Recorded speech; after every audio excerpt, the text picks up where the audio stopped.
Hello and welcome. This is Exploring Healthcare Interoperability with Diego Kaminker and Ed Hammond. Ed Hammond cannot be here today. We are with Vivian Lee. Dr. Vivian Lee is a clinician and a writer. She worked in several hospital systems as CEO and also worked as president of the health platform at Verily.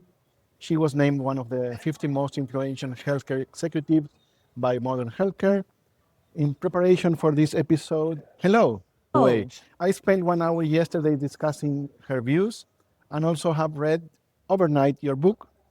hence the bloodshot eyes. Yes, that's Thank you. so the long fix. Here it is, the book. You can find it. I think it's electronically too, Oh, or only absolutely. Yeah, perfect. and audio. It's called The Long Fix. I want to focus our interview on your view of the problems of US healthcare and how interoperability, AI, and other technologies can help improve it. I would like to focus on three topics. One of them, your view of the problems. Second one is chapter 9 of your book, where you cover electronic health records. And the other one is your view of the solutions. And I will ask you 5 questions because we are very short on time. Okay. So I will ask you 5 precise questions, and you can give me precise or imprecise answers. So the first is, tell me your view about the problems in the healthcare systems in the US, which is your area of interest, and also about the cost of care, which is a concept you are very keen on. Yeah, so first of all, thank you for having me and thank you for reading my book. It's been really fantastic to be here at DevDays. As you might imagine, the problems and the challenges in healthcare are not so easy to summarize in the time of a podcast. And I think the more that you understand about healthcare, the more complex you see it is. And just simply that complexity alone makes it very difficult to solve. Healthcare has grown to about 17 or 18% of GDP in the US.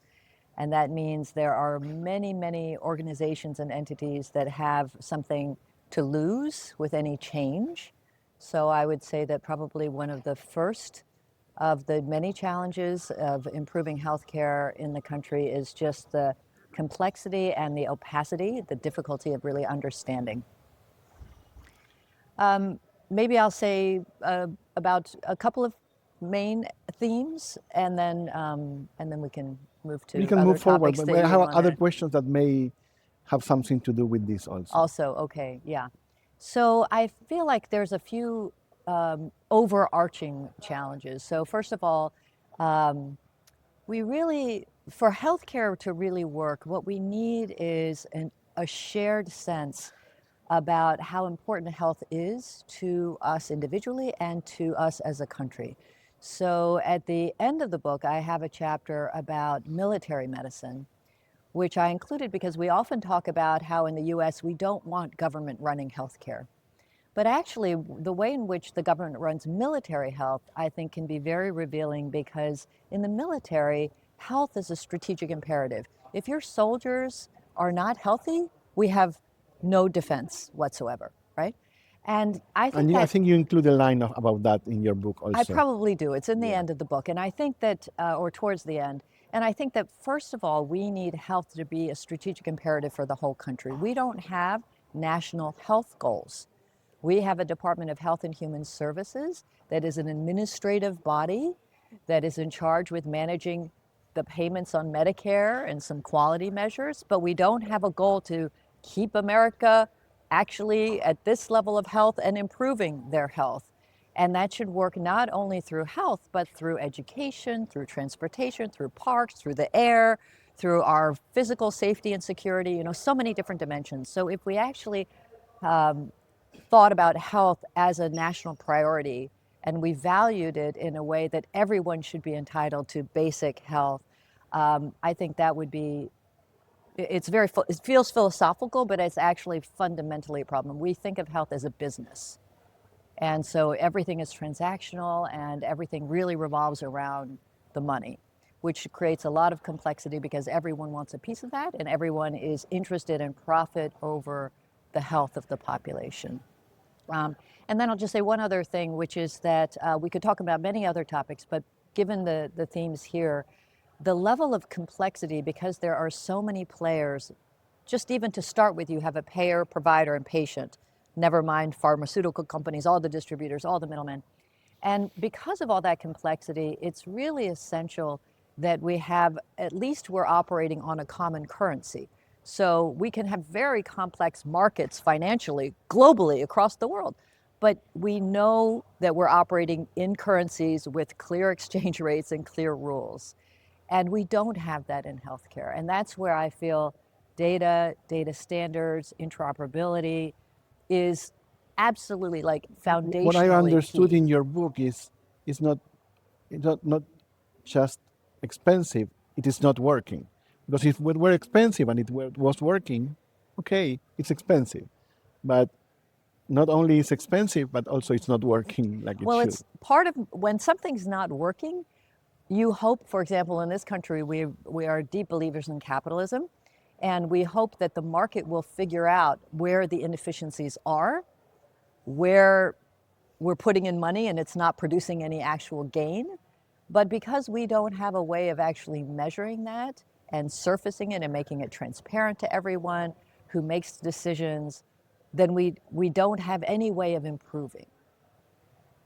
My next question is, by reading chapter 9, is what is your evaluation of the process that moved the US from 12% of clinicians using EHRs to more than 90%? And you consider it successful but flawed in terms of health outcomes. Well, I have to say, of course, I admire the people who led this change. Any kind of change like that at that pace is almost impossible. So it was mostly carried out through a series of incentives and penalties.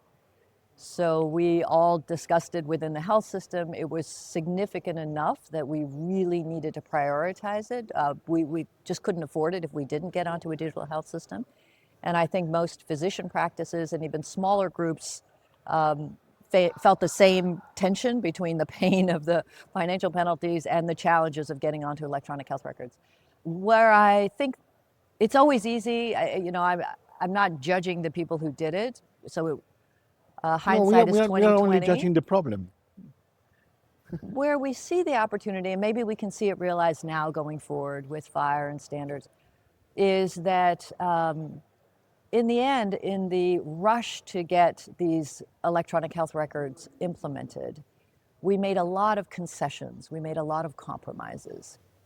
And some of those compromises included the fact that where we could have been creating what I call a learning health system, a system that collects data and then uses that information to improve our quality, improve our outcomes, help patients learn, get better and better and better and better, which is what we want to do.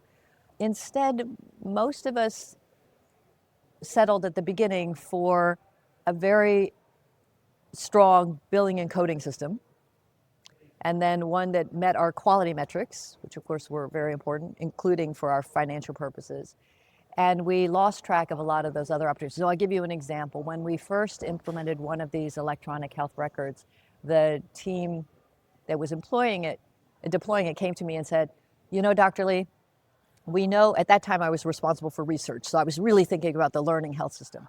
And they said, well, we just finished with this group of doctors and we know that you really want to address diabetes. How do we help our patients with diabetes do better? But we just want you to know that with this group of doctors we just met with, who are a group of surgeons, they have some people with diabetes, but that's not their main focus. They just said, do we really need an extra box to say that these patients have diabetes? Much less a box that says type 1, type 2, gestational diabetes. Can't we just roll that all into one checkbox that says hormonal problems? That includes diabetes and thyroid, and just throw it all into one little bucket.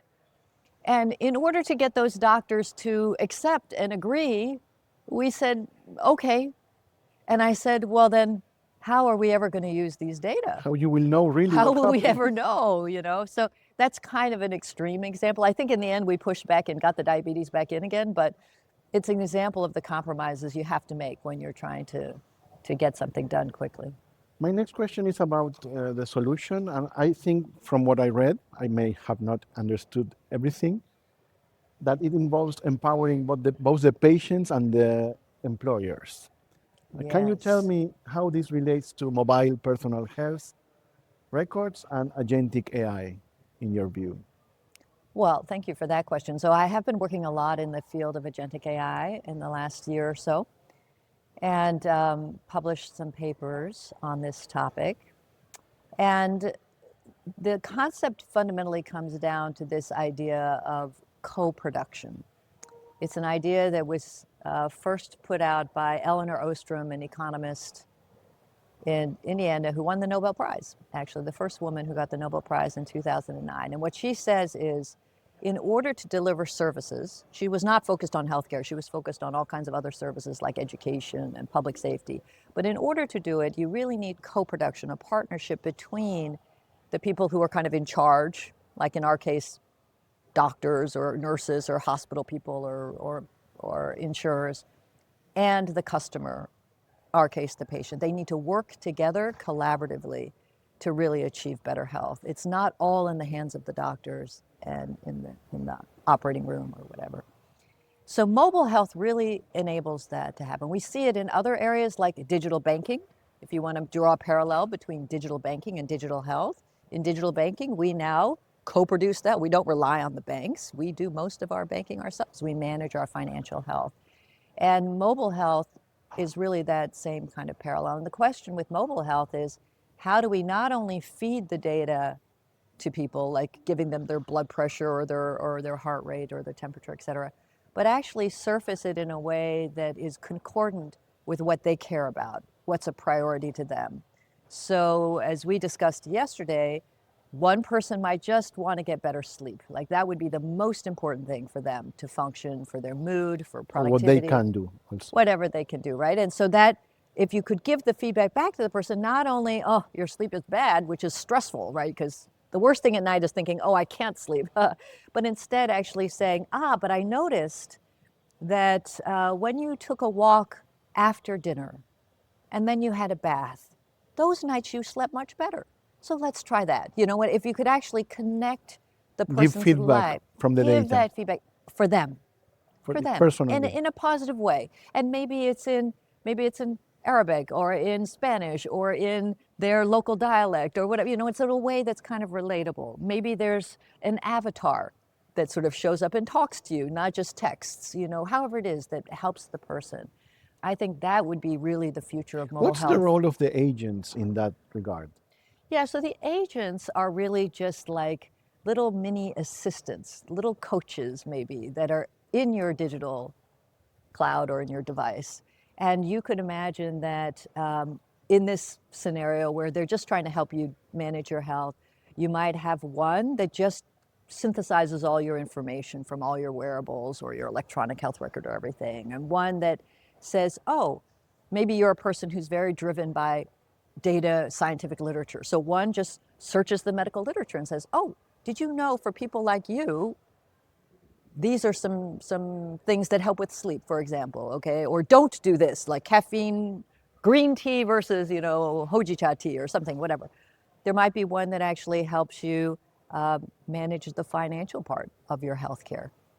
Searches out and says which hospitals, what co-pays, which pharmaceutical might be better for, you know, here's a generic brand or something, you know, make some suggestions just around your finances. So there'd be your whole team, and you could have as many of these agents as people are able to build for you, or maybe you can build yourself in the future. And they're your whole support team, and they can do almost anything that you can imagine that you need help with. Okay, my last question is, because I love the little fragments of your book when you tell stories Yeah. about how things fail. Okay. And because I love failure, because you will only learn from You failure. learn. You absolutely learn. And you have one of them, which is a person that goes to an ER and it's sent to imaging. And then when the patient returns, the imaging center is closed and the initial doctor has no data. And that's a classic interoperability problem. So we in HL7, our mission for a long time was the right data at the right time for the right person. And that's interoperability. Absolutely. And I want to know how we can help your vision. that's my last question for you. Yeah, in just how many hours do we have? I mean, just in I have 8 minutes. every possible problem that I talk about, I feel I can reduce to a data problem, either whether it's interoperability, a standards issue, quality. I think until you have, you know, maybe two things. One, we need to have access to the information. So in this case, the woman had the scan, but we didn't have access to the information from that scan, right?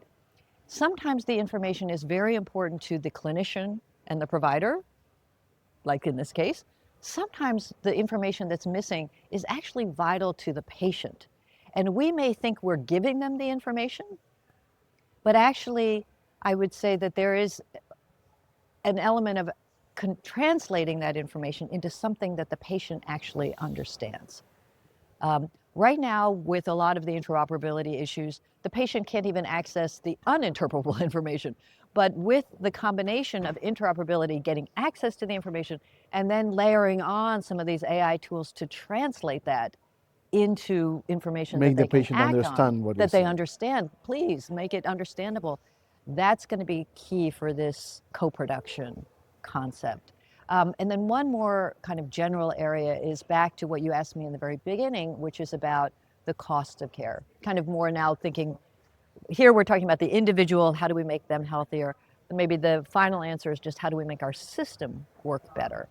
And there we really need interoperability between all the entities that contribute, let's say, to my overall healthcare bill, right? This is probably the biggest problem, at least certainly one of the biggest problems that I talk about, short of not thinking about health outcomes. It's how much everything costs to get poor outcomes actually right now.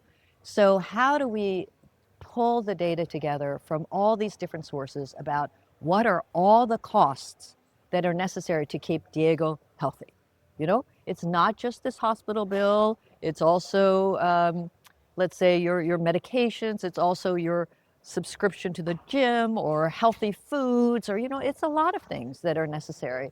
And then how do we, at the same time, measure how much each of those things are actually improving your health outcomes? So how are we measuring health outcomes today? We just heard a session on quality metrics. And I would say that those are the minimally viable set of quality metrics. I'll finish with one quick story. The chair of neurosurgery, when I was the CEO at the University of Utah, complained to me one day. He said, these quality metrics are driving me crazy. Your quality team just needs to get off our backs because they were failing one of the quality metrics, which was leaving the urinary catheter in more than 24 hours after the surgery. Okay, totally understandable quality metric because we don't want people to have urinary tract infections. That's why we have this quality metric. In the hospital. His job is a brain tumor surgeon. He takes out brain tumors. There's no one quality measure that says, did he get the tumor out? Can the person still walk and talk? Did the wound heal? Have they recovered? There's no quality metric there. So once we have laid the groundwork for interoperability, for being able to report quality metrics seamlessly and easily, then we can start to build on that real outcomes measures. This is a key foundation. And not stay in the make floor. Better, and not stay in the floor anymore. We have so much space to go up. Thank you very much, Doctor. Thank you very much. It was a pleasure very, have you really and to read your book also. Thank you for doing that. Thank I appreciate you for it. being with us, and we are done.